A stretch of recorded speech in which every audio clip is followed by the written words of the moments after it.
नमस्कार।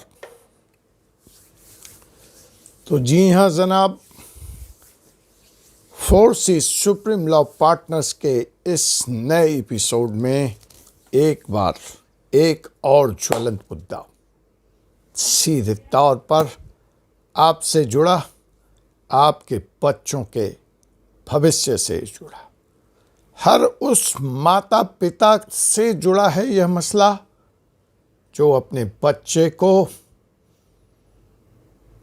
सफलता की नई ऊंचाइयों पर, बुलंदियों पर देखना चाहते हैं।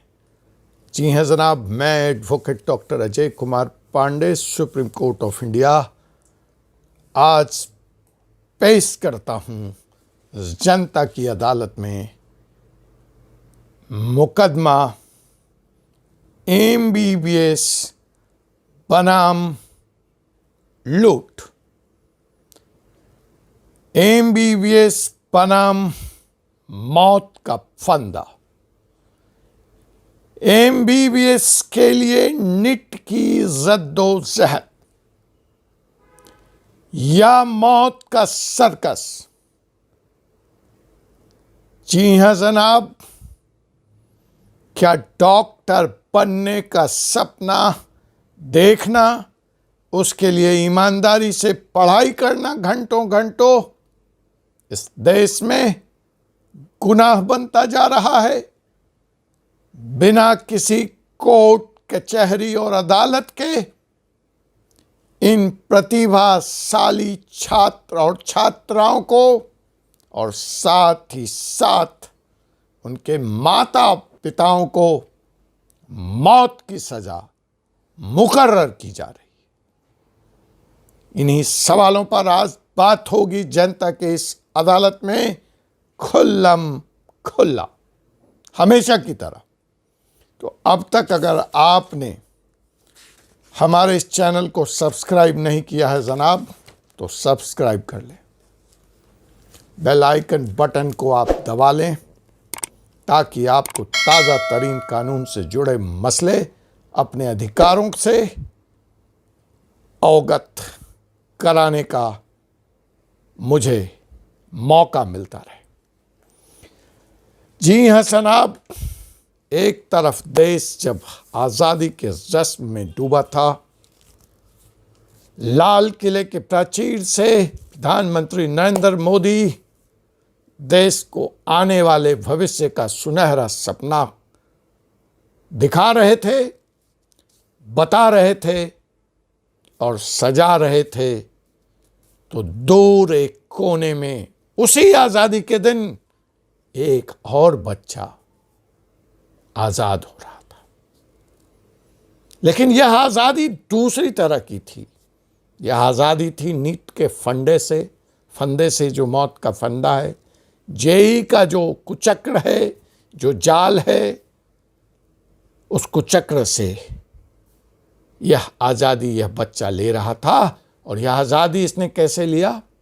अपने कमरे में मौत का फंदा बनाकर यह बालक ठीक इसी 15 अगस्त 2023 को झूल गया। मुझे नहीं मालूम क्या इसे निट से आज़ादी दिलाने वाले पराक्रम की तरह देखा जाएगा। भगत सिंह ने मौत के फंदे को गले लगाया था अंग्रेजों के शासन से देश को मुक्त कराने के लिए। क्या इस बच्चे की कुर्बानी निट और JEE एग्जाम की स्वतंत्रता से, गुलामी से मुक्ति दिला पाएगी? तो जी हाँ जनाब, यह अभागा बालक बिहार के गया जिले का रहने वाला था, जो आंखों में ख्वाब लिए राजस्थान की धरती कोटा में इंजीनियरिंग की पढ़ाई करने, इंजीनियरिंग प्रतियोगिता परीक्षा की तैयारी करने कोटा गया था। आप कहेंगे वकील साहब, या आप में से कुछ लोग कहेंगे जो इस विषय से परिचित नहीं हैं, कि एक आत्महत्या को इतना बढ़ा चढ़ाकर पेश करने का तात्पर्य क्या है? जी जनाब, यह एक इकलौती आत्महत्या होती तो मैं आपकी बात मान लेता। जनाब, इसी महीने, अगस्त के महीने में, उसी कोटा शहर में, उसी इंजीनियरिंग की तैयारी करने वाले छात्रों के बीच यह चौथी आत्महत्या थी। पिछले 1 महीने के अंतराल या संभवतः 15 दिनों के अंदर 4 छात्रों ने फांसी का फंदा बनाकर अपने कमरे में अपनी जीवन लीला समाप्त कर ली। अब भी आपको शक है कि मैं मामले को बढ़ा चढ़ाकर पेश कर रहा हूं? तो जनाब, कोटा शहर में, राजस्थान में इस साल इस तरह की यह 20वीं घटना थी। 1 साल में 20 बच्चों ने आत्महत्या कर लिया। मैं उन बच्चों की संख्या नहीं बता रहा जो आत्महत्या करने का प्रयास कर चुके हैं। मैं उन बच्चों की भी संख्या नहीं बता रहा जो जिंदा आज लाश बन चुके हैं।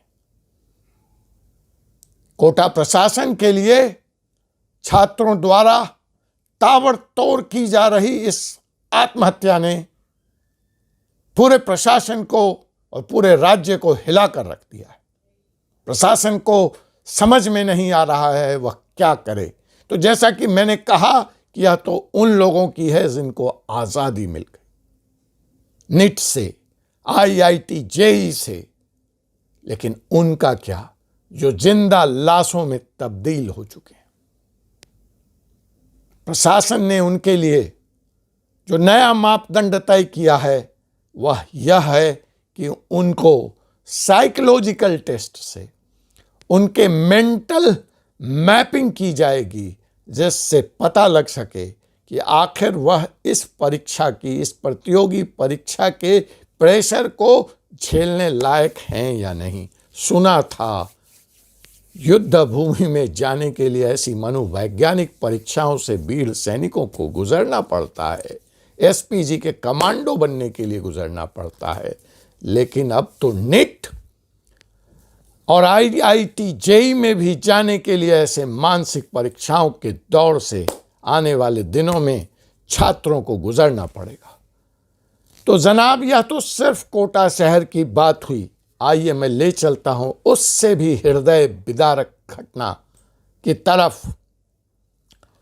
तमिलनाडु में हाल ही में दूसरे छात्र ने जो नीट में 85% मार्क्स लाकर दाखिला नहीं पा चुका था, उसने भी अपनी जीवन लीला समाप्त कर ली। बिहार से आने वाले इस छात्र का नाम अगर वाल्मीकि प्रसाद था, तो चेन्नई में जिस छात्र ने मौत के फंदे को चूमने का काम किया है उसका नाम जगदीश्वरन था। 12वीं की परीक्षा में 500 में से 427 नंबर लाया था इस छात्र ने। किस कैटेगरी में रखेंगे इसको? मेधावी, फिसड्डी, एवरेज? अब तय कीजिए। 2 अटेम्प्ट लगातार यह नीट का दे रहा था और नीट क्लियर करने के बाद भी मेरिट लिस्ट में, रैंकिंग में इसे दाखिला नहीं मिला और फलस्वरूप इसने आत्महत्या कर लिया। कहानी यही नहीं रुकी। जवान बेटे के मौत के दर्द को बर्दाश्त न कर लेने के बाद जगदीश्वरन के पिताजी ने भी दूसरे ही दिन, जिनका कि नाम सिलवास्कर था, उन्होंने भी अपने घर में फांसी लगाकर आजादी प्राप्त कर ली। मेरी श्रद्धांजलि है इन छात्रों की।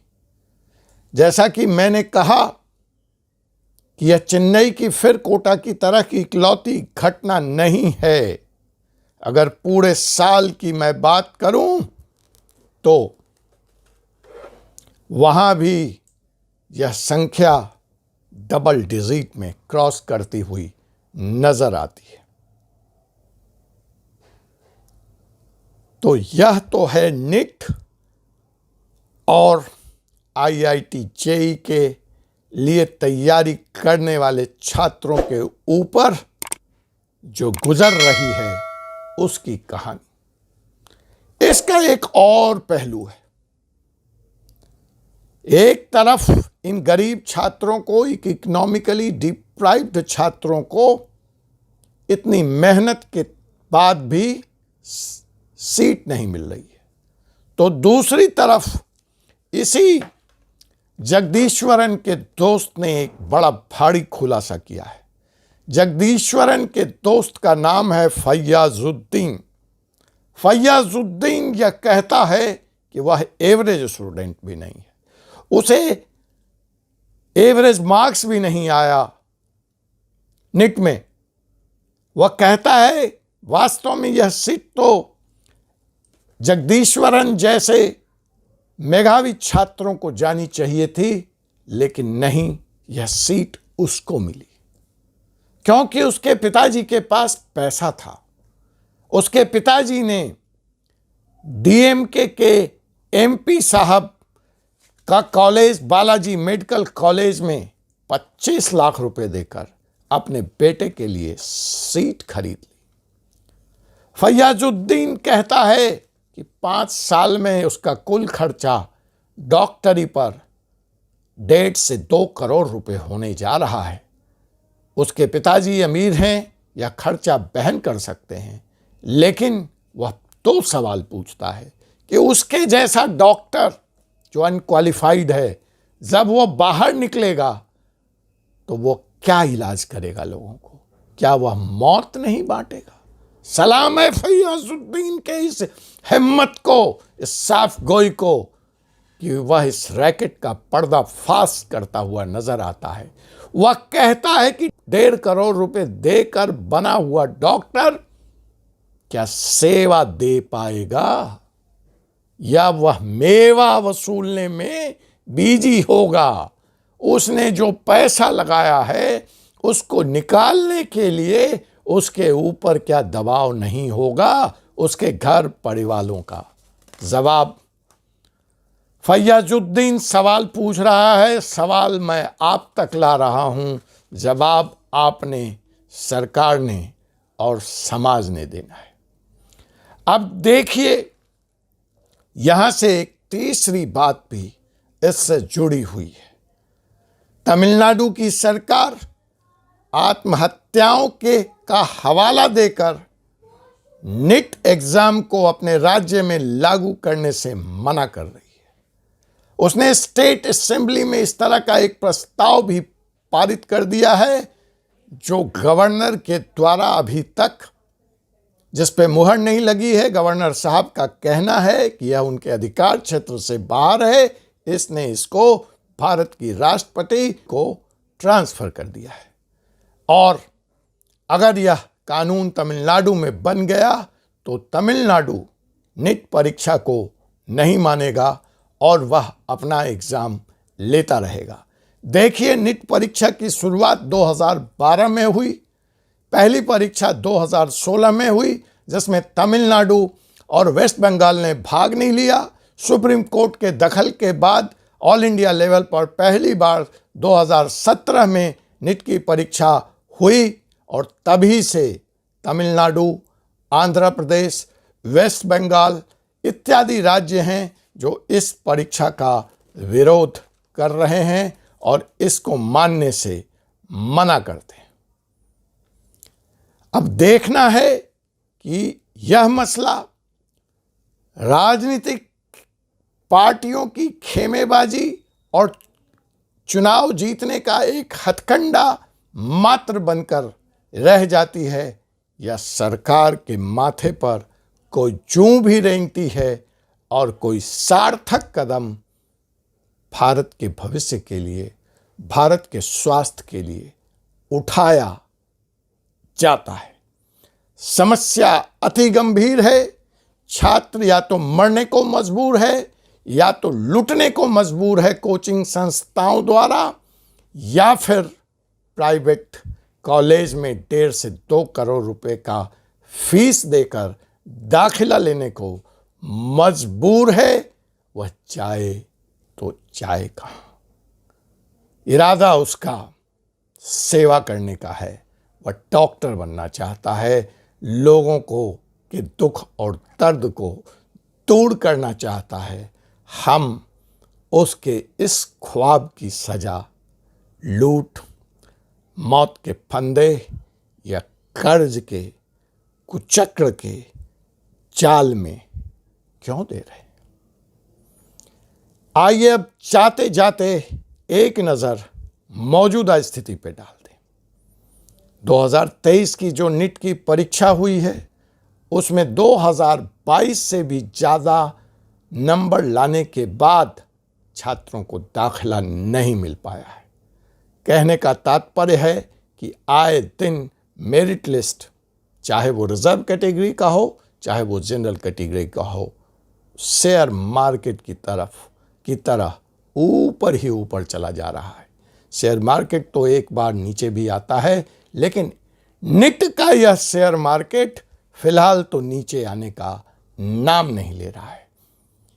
मौजूदा स्थिति देश में यह है कि 2023 में भारी भरकम बदलाव होने के बाद MBBS सीटों की संख्या पहली बार 1 लाख से ऊपर पार कर गई है।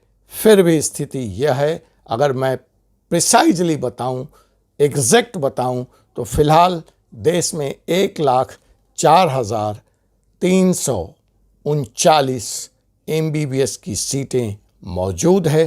क्या आप जानना चाहेंगे इन सीटों पर हर वर्ष कितने छात्र compete करते हैं? तो जी हाँ जनाब, इन सीटों पर compete करने वाले छात्रों की संख्या 21 लाख से ऊपर है। आप अंदाज लगा सकते हैं, 21 लाख बीमार, 1 लाख अनार। जो लोग एग्जाम को क्लियर कर पाते हैं उनकी संख्या 1145,976 है, अर्थात 11 लाख लोग नीट एग्जाम को 21 लाख लोगों में से क्वालिफाई भी करते हैं। क्या जो लोग परीक्षा में पास हो गए उनको भी दाखिला मिल पाएगा? जनाब, जवाब ढूंढने के लिए दूर जाने की ज़रूरत नहीं है। सीटों की संख्या 1 लाख, एग्ज़ाम देने वाले 21 लाख, पास करने वाले 11.5 लाख। उत्तर आपके पास है। मरे न तो क्या करें? बहुत से छात्र यूक्रेन, रसिया, फिलीपींस, नेपाल, थाईलैंड का रुख करते हैं डॉक्टरी के इस ख्वाब को पूरा करने के लिए। आने के बाद उनका हश्र क्या होता है, इससे आप भली भांति वाकिफ़ हैं। उस पर काफ़ी वीडियो मैं बना चुका हूं। आप चाहें उन वीडियो को देखें और अपने कमेंट से मुझे भी अवगत कराएं। मैं लेकर आऊँगा कि इस पढ़ाई की लूट में, इस लीगल डकैती में, कानूनी डकैती में कौन कौन शामिल हैं, उसका खुलासा अगली एपिसोड में। मैं यह भी बताऊंगा कि इस कुचक्र में मध्यम वर्गीय परिवार को किस तरह से फंसाया जा रहा है और अमीरों को और अमीर बनने की छूट दी जा रही है। दिखता किसी को भी नहीं है। यह सवाल राजनीति का नहीं है, यह सवाल राजनीति से परे जाकर $1 ट्रिलियन इकोनॉमी को बनाने का है। तब तक के लिए आप इंतज़ार कीजिए, आपसे मुलाकात होगी एक ऐसे ही एपिसोड के साथ, 4C सुप्रीम लॉ पार्टनर्स के अगले एपिसोड में। जय हिंद, जय भारत।